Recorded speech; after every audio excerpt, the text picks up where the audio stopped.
এই দেখো আলুটাও ঠিক সেইভাবেই কেটে দিয়েছি, বেগুনটাকে কেটে নিয়েছি। দেখো দেখো আমার এক হাতে কিন্তু এই দেখো মাছ নিয়ে নিয়েছি, আর এক হাতে দেখো দুটো বেগুন, আর দেখো কাঁচা লঙ্কা আর একটা আলু। এটা দিয়ে আমি এই ছোট মাছ দিয়ে আজকে আমি চচ্চড়ি করব, কিন্তু একদমই মশলা দেব না।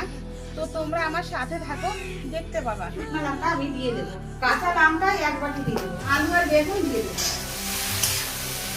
আমি নুন দিয়ে দেবো, একটু হলুদের গুঁড়ো দিয়ে দেবো। আমি ঢেকে রাখবো কিছুক্ষণ। মাছটা কিন্তু ভালো করে মেখে নিচ্ছি। আচ্ছা, মাছটা কিন্তু আমি এক এক করে ছেড়ে দেবো। দেখো বন্ধুরা, ঢেকে রেখেছিলাম কিছুক্ষণের জন্য, ঢাকনাটা খুলে আমি একটু নাড়াচাড়া করে দিচ্ছি, ভাঙিয়ে দেবো। তেল থেকে রেখেছিলাম দিয়ে দিলাম, আর একটু ঢাকা দিয়ে রাখবো। বন্ধুরা দেখো, চচ্চড়িটা কিন্তু হয়ে গেছে, আমি কিন্তু নামিয়ে নেবো। আমার মতন করে কিন্তু বাড়িতে তোমরা খেয়ে আমাকে অবশ্যই কিন্তু লাইকে জানাবে যে কেমন হলো।